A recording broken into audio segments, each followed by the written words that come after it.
This podcast is produced by the Center for Deployment Psychology at the Uniformed Services University of the Health Sciences. The views expressed are those of the speakers and do not necessarily reflect the opinions of the Uniformed Services University, the Department of Defense, or the U.S. government.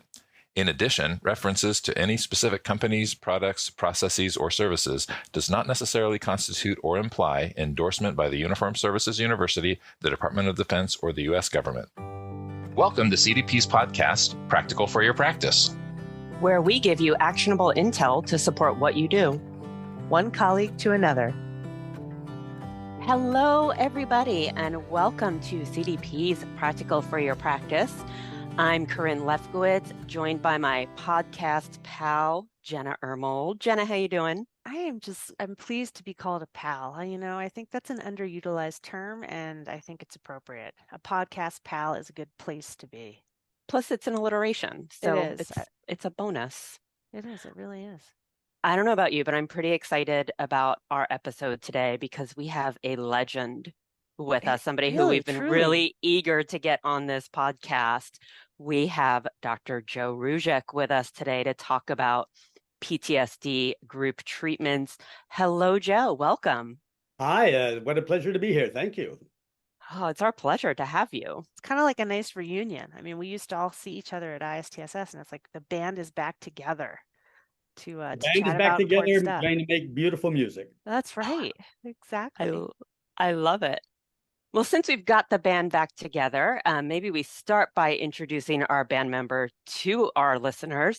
Joe, would you tell our listeners a little bit about yourself, who you are?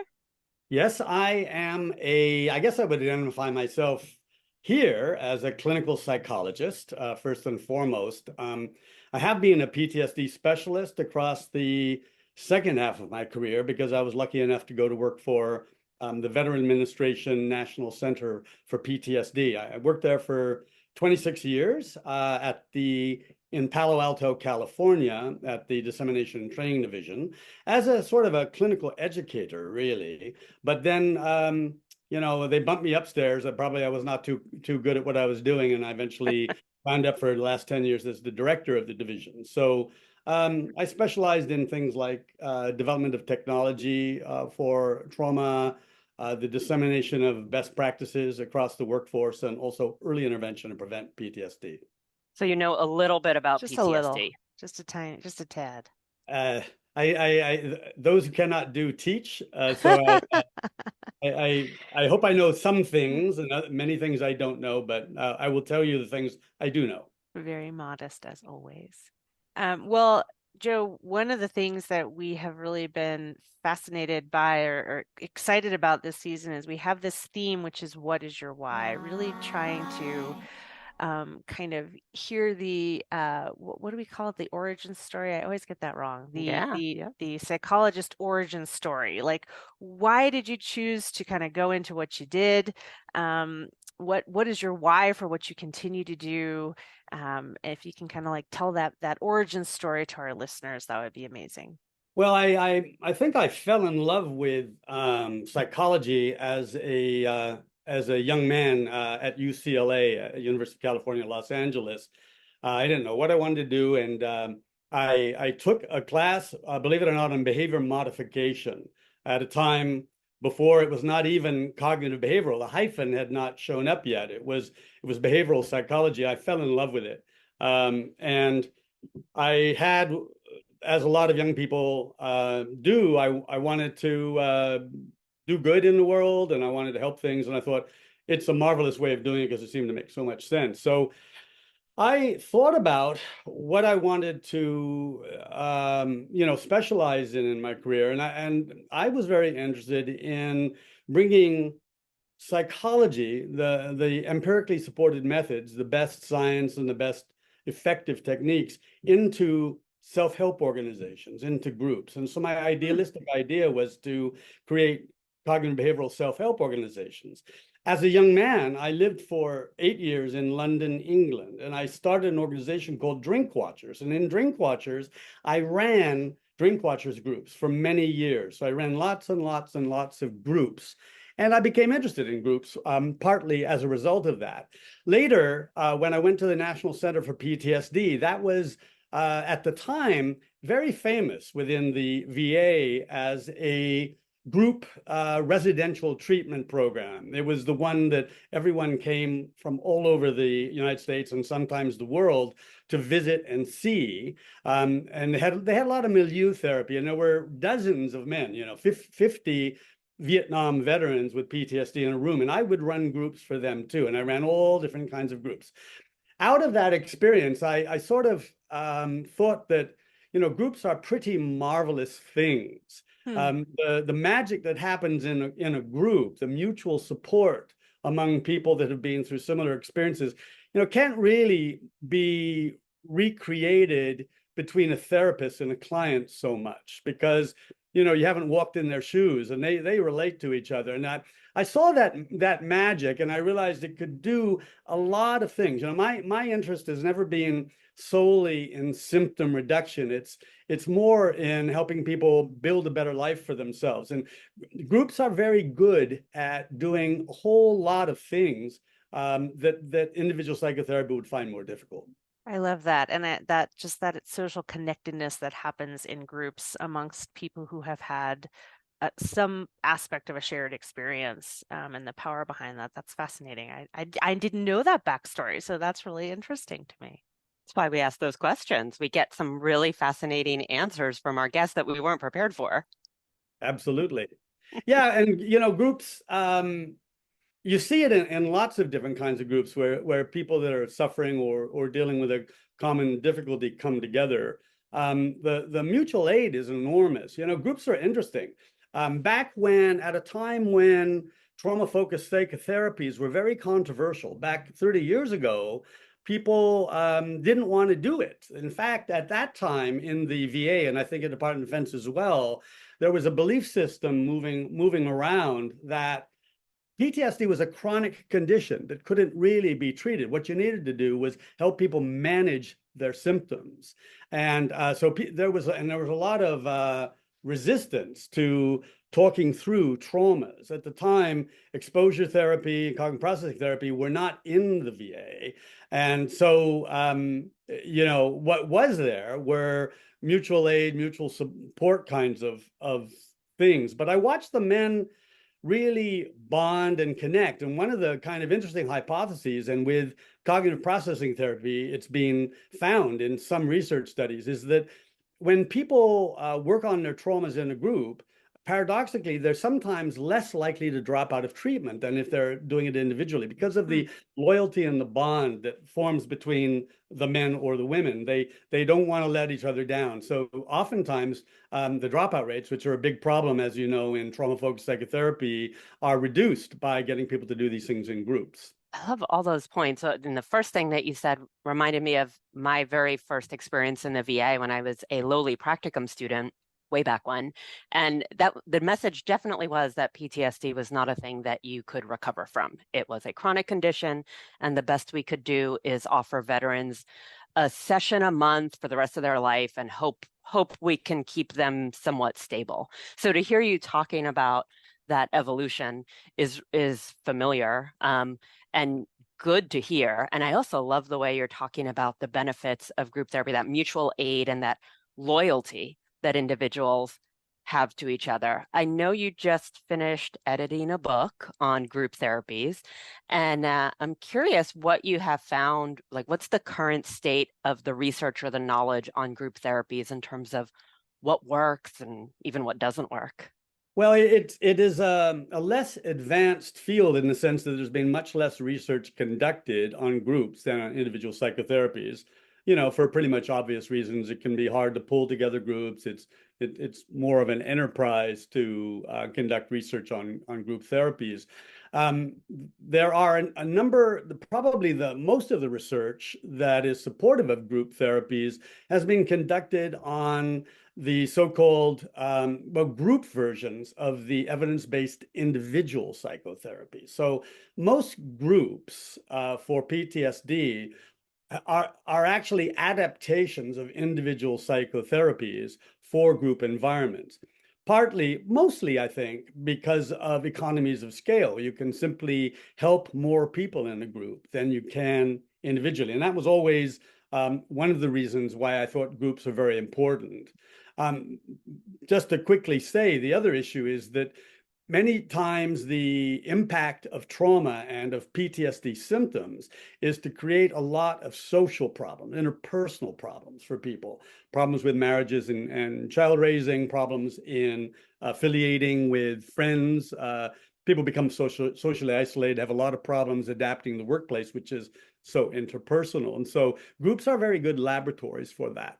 But so the probably the most researched interventions are the group versions of some of the individual psychotherapies. For example, cognitive processing therapy has a lot of research. But I would say that overall the field is under-researched for most particular group interventions.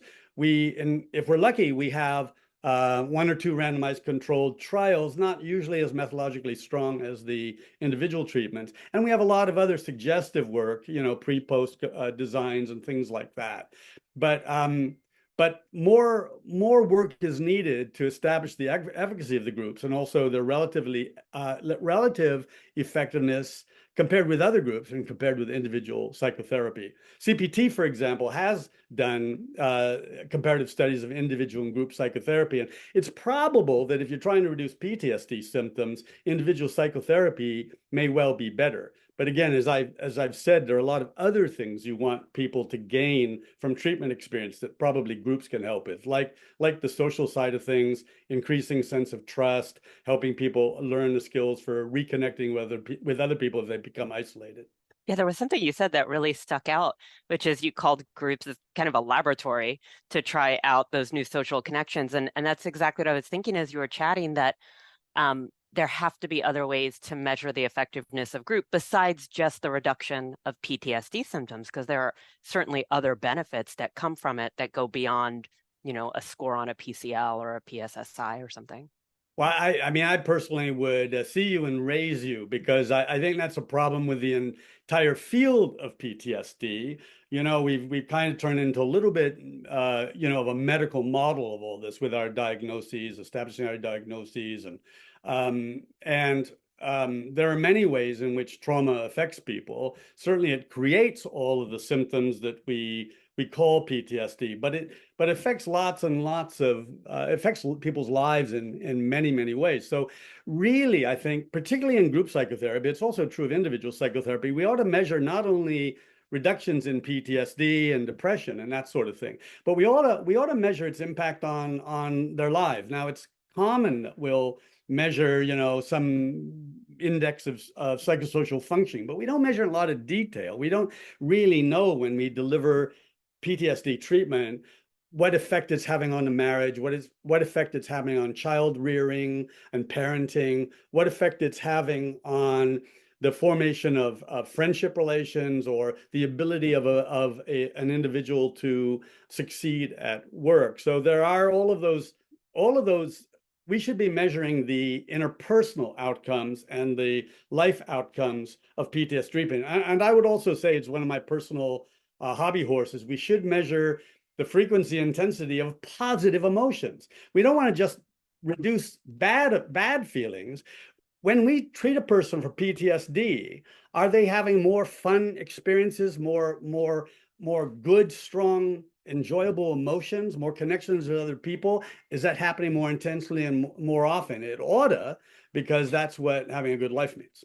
And that's a really interesting way to look at it. And I was struck by when you were talking about how we've sort of taken what we know works for individual treatment and we've sort of superimposed that into group treatments. And I was just thinking, as you talked about sort of these groups, is the intention to create more pleasurable experiences, a richer, fuller, more meaningful life?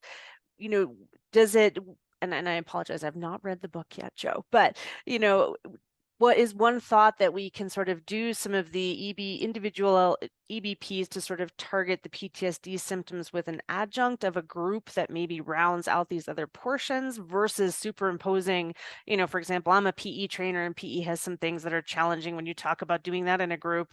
Do you see it as a necessary add-on in addition to a, individual EBP, or how do you, what would be like you had a friend or a loved one with PTSD, what would sort of be an optimal course for them if you had your wish? Well, I think you put your finger on something. I mean, to me, probably for most people, you would want a combination of individual treatment and group involvement, group activities in some way, because they do different things. I think the job of the counselor or the therapist in a way is to look at an individual person with the person and together decide what are the big ticket items, what are the priorities that they want to work on together, and then assemble a mix of individual and perhaps group interventions to do that. I do think that if part of the goal is to affect the person's ability to function with other people, then the fact that the group creates a kind of a laboratory experiment for the person, a chance to try out new behaviors, a chance to get feedback from peers, much more honest feedback than you would ever get in ordinary conversations. Because ordinarily, you can't find out what another person thinks of you. Even if you ask them for the honest feedback, they will never tell you exactly what they think because it's just too fraught. But in group therapy with a skilled therapist leading it, the conditions can be created where the feedback is far more frank, and therefore in the very first time, the feedback might actually be quite useful and it might get through because it's not just one person either. It's certainly not a psychotherapist who's paid to give you feedback, and who knows what the psychotherapist really thinks. So I think that I would include groups for the interpersonal aspect of it. And also, sometimes groups are really good for just building motivation to work on it and persevere, because as you both know, PTSD treatment is not for the faint-hearted, right? It's not for sissies. It's really difficult because the emotions are the worst emotions in the world that all of us are programmed to try to never have. So we're asking people to do very difficult things. I will just say that groups vary, in some main ways. So there are trauma-focused, just as there are trauma-focused psychotherapies, there are trauma-focused groups that do trauma processing, talk through the trauma, open up all the thoughts and feelings and emotions related to traumatic experience in the group. But a lot of groups, probably most groups that clients run into in the ordinary course of things, are more coping skills training groups. They teach them mindfulness, or they teach them stress management, or the coping skill du jour of that the therapist are knowledgeable. That's also very valuable, and sometimes getting involved in coping skills training groups might do additional things over and above what happens when a person works through their trauma. So I think it's an individual matter, and there's no reason that these things couldn't be combined in the best of all worlds, or worked through serially. Because if you do trauma processing work, that doesn't necessarily fix your life. There are other things to do. In the real world, all this is tough because, in most settings, people are paying for psychotherapy. They don't have unlimited resources. Also, therapists are not trained in different group psychotherapies. So a therapist has to make a decision about what to get trained in, what skill sets to try to deliver out of this huge universe of skill sets that everybody is always putting forward. I think it's interesting because in my mind, it is, I was more of a health psychologist when I was in the Air Force, and that was more of the groups that I ran were more health psychology based. And I feel like there's a lot of similarity there with, the whatever the medical experience, diagnosis and treatment was, that was an individual thing. Like, let's say somebody had cancer, they were working with their oncologist, they were getting their treatment. Some of it was very uncomfortable and all those things. And then the oncology group, supported each other to create a better quality of life and, offer support and tips around, these difficult treatments and what that experience was like, and motivated each other and, did all those things that kind of made that one-on-one medical intervention better. And I feel like in some ways that's very similar. I mean, I think when we're talking about it as sort of this paired thing, but and I know not all groups are intended to be paired with an individual treatment, but I just think they complement each other so well. And I'm really sort of thinking back on how have we done this for so long without this complementary piece to it. It sort of befuddles me actually now that I'm talking about it. Well, I think that's right. In my experience, the reason that there was so much group stuff happening is that it was the VA, and there were tens of thousands, hundreds of thousands of veterans with PTSD, and so out of necessity, in a way, they needed to do a lot of group work. But it's much less common out there in the non-VA world, and if you think about it, it's obvious with somebody with cancer, but I think it should also be obvious with someone who's been through sexual assault, or somebody who's been abused as a child, or a war veteran, that the therapist can do many good things. What they're not going to be able to do so very well is offer a kind of normalization of experience, a transformation of acknowledging what happened to you, because it's happened to many other people, and that you can see how they're dealing, how I'm dealing, and that feeling of camaraderie and that feeling of support has a depth to it that might be difficult to recreate in all its aspects. And also, I think we would be smart for some types of audiences to have those groups go on and on. Why shouldn't people who get to know each other tremendously well in a therapy group, gradually blossom into friendship relationships? And I know in some quarters this would be heresy. I don't really see it that way. Right, I think, right. the thing I didn't do in the VA, which I thought about doing many times, is a big undertaking. I would have liked to create a national alumni program for veterans with PTSD, so that they formed friendships and connections, and could move forward in time and invite their families. And if they were on business travel and they moved to another city, there would be groups of veterans with PTSD. I think it would have done a lot of good, because that's the other reason I became interested in groups, really, quite out of the context of psychotherapy, is to try to create a better society where there are more opportunities for mutual aid and mutual support and connection with other people. And I think groups could do that, and maybe psychotherapy groups do fulfill that function, at least for a period of time, with people. Joe, you got me so excited to tell you about an experience that I had in the VA, and I hope it's okay that I'm not the guest, but I'm going to tell you a clinical story. Carin, this is about Joe. It's not about me, but it's always about gosh. me. All right, you get 2 minutes. Go. More importantly, it's about my clients in the VA, and I love that notion of an alumni group. A national alumni group sounds wild. I had the opportunity to do that on a small scale level in the VA when I worked there. And it was completely born out of necessity, because, like you said, we needed a place to put clients. We needed a place to put veterans, and we were highly encouraged to do whatever we could with a group. So it wasn't that, I was so innovative or brilliant. It's just that I had to find something to do. And so I had this group of my clients who had done with me either CPT or PE individually, and then needed to kind of put them somewhere. So this alumni group was born. And, I'm just being really mindful to not disclose anything confidential, but I wish I could tell you details about how wonderfully that group worked, how much these guys, and it was all guys, connected.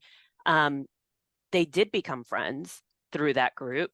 And in fact, right in my office, I can see it right now. I have a photo that they gave me when I left the VA of where they all got together and went to one of the guys' farms. And they are all smiling, which is not typical to see with our stereotypical Vietnam vets with PTSD.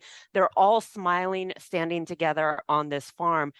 And I had very little to do with that group or the effects of that group. It was them doing that work. So, and you know what? That's an outcome. that's a treatment outcome, right? And that outcome's not the same thing as are you is your physiological arousal level a little lower, or have are your you nightmares sleeping? reduced? Yeah. But it's hugely important in life. That kind of feeling of friendship and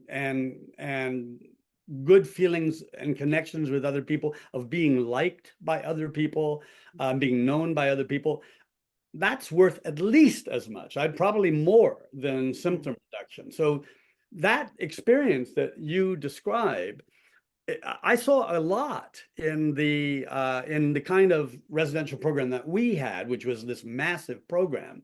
And it's really going to be more the rule than the exception that kind of thing was created. I'll complain about something, right?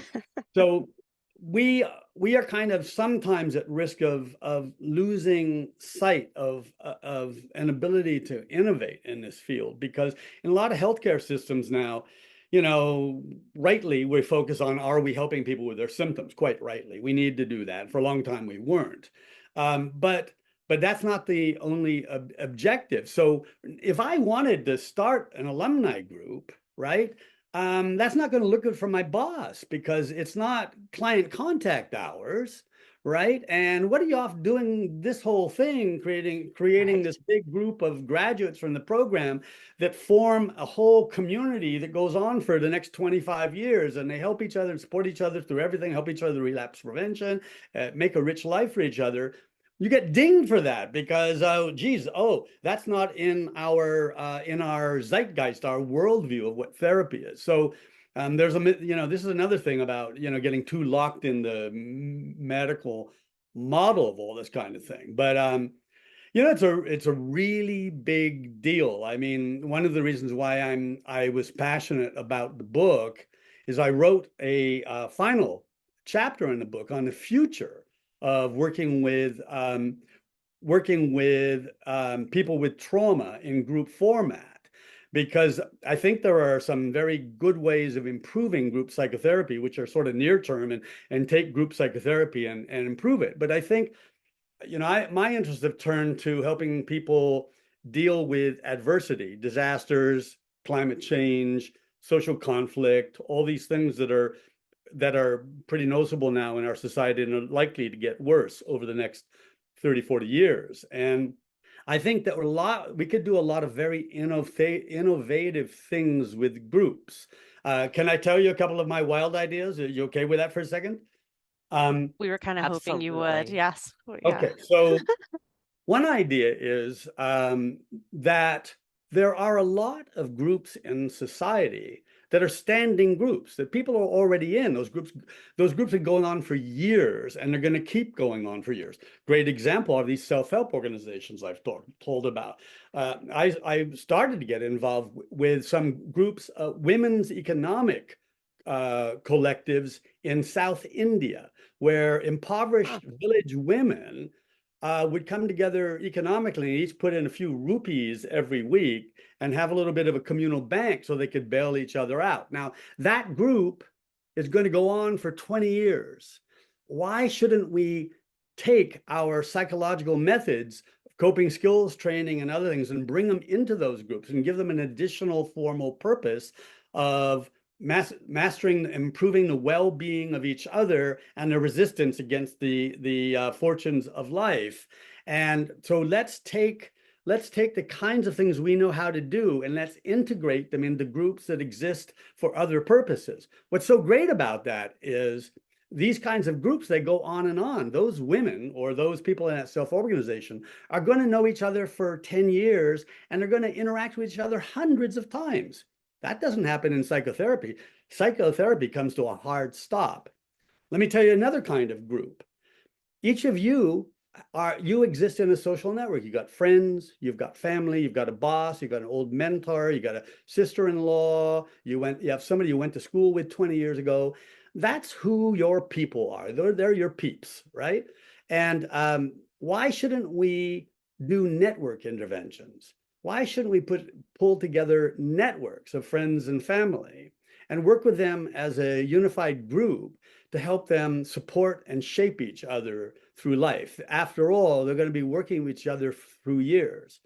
Now, that idea doesn't seem to me to be such an outlandish idea, and yet it's almost never been tried. The only place it's been tried that I'm aware of in society is in the old alcoholic intervention programs, where somebody who was resisting going for treatment, you'd pull together all their friends and family and their boss, and they'd all confront them. But what about if we did that in different ways, where people set goals and let each other know about their dreams and hopes and their problems, and trained them, gave them more tools to help one another? So those are really wild ideas. They don't exist, but I hope that somebody listening to your podcast, some young wants to fund it. yeah, and will invent these things and become famous because they're good ideas. Well, you said, it's not outrageous. It's not an outrageous idea, and yet it's also not obvious. Like you said, no, people aren't doing those things, and yet it makes perfect sense when you describe it.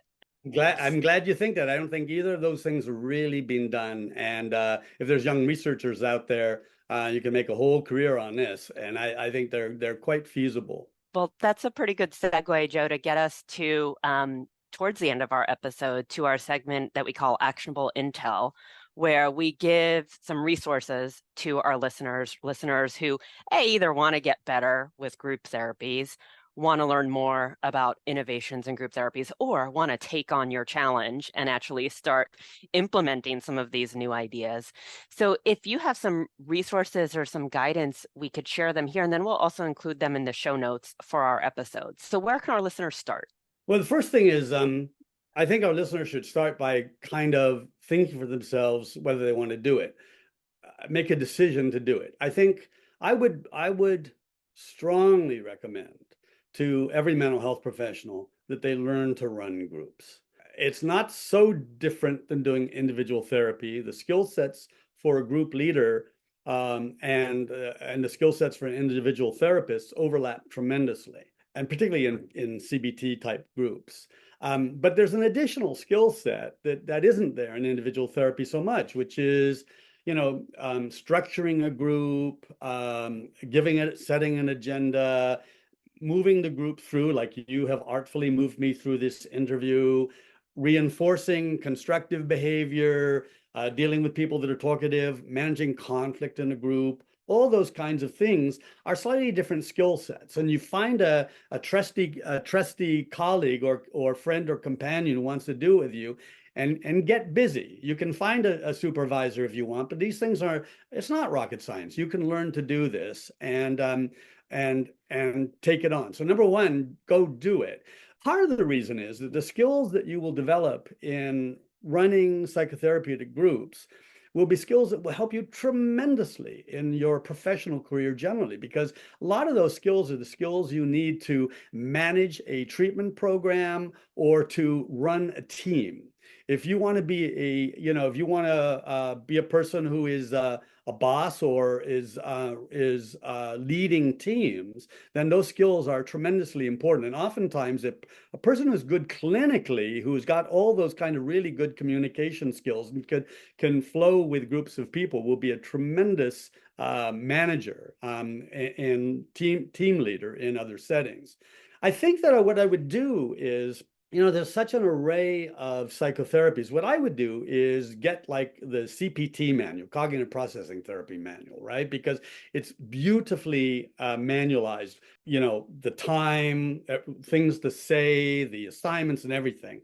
And do that, because CPT was designed for group delivery primarily. I mean, it's also an individual treatment, but it's been for many, many years delivered as a group therapy. So that's a good way to learn, because you have a clear model of what to do, and it's highly structured. And if you can master CPT, then it's a very short hop to taking on other types of structured groups and running those, as long as you're knowledgeable about the content of the skills you're teaching. I think that for PTSD knowledge, I would always recommend the National Center for PTSD website at www.ptsd.va.gov. I know DoD has great websites, but the National Center one is a vast treasure trove of information on PTSD and a place to go if you haven't gone. Make it one of your favorites and snoop around on it. If we are trying to treat PTSD, I would argue that the most important group therapies to master are the trauma-focused group therapies, because they're more likely to have an impact on PTSD symptoms than coping skills groups. Coping skills groups sometimes also reduce PTSD, but the evidence is best for the trauma-focused group versions, right, like CPT. And also some comparative studies have found that they're more successful in reducing PTSD symptoms.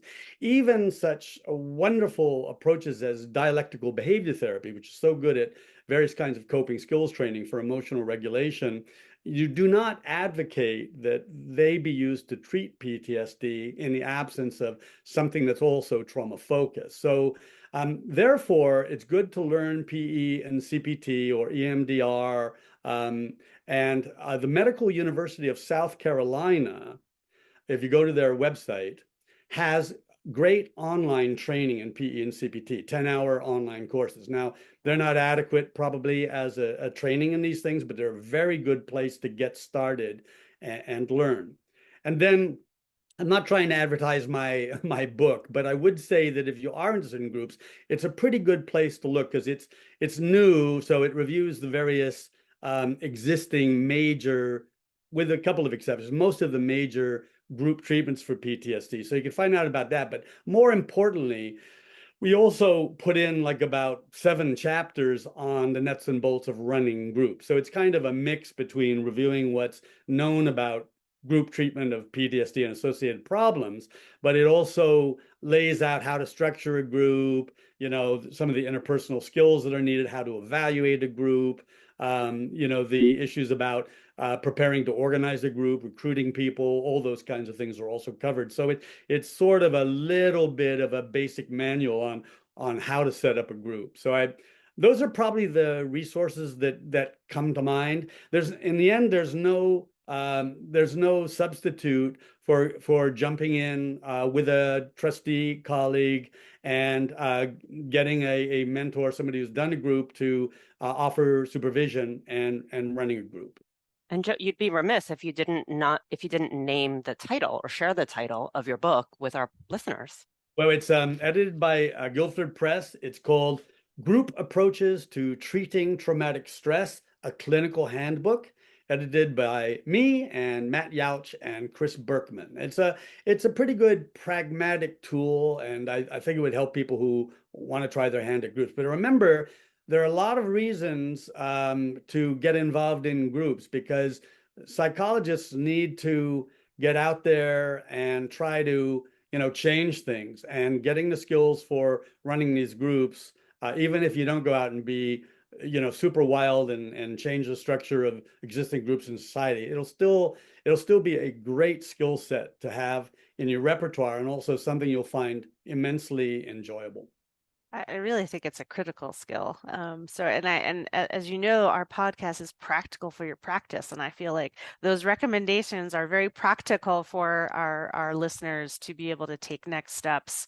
I'm kind of hoping that I might be able to talk you into even doing a longer presentation on running groups, Joe. If I can promise to that would be great. We heard it. It's been recorded. It's been recorded. It's documented. You can always edit it out, Yeah.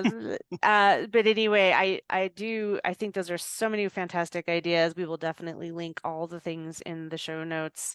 Congratulations on the book being published, and really both of us want to thank you so much for taking the time today to walk us through and more importantly, I think, inspire us to be thinking creatively about how we can really broaden. I love broadening the outcomes that we're looking at. I like broadening, how we're delivering some of the existing EBPs, and then really thinking about how can we even marry groups and an individual together. So you've got us thinking. And that's what's exciting, right?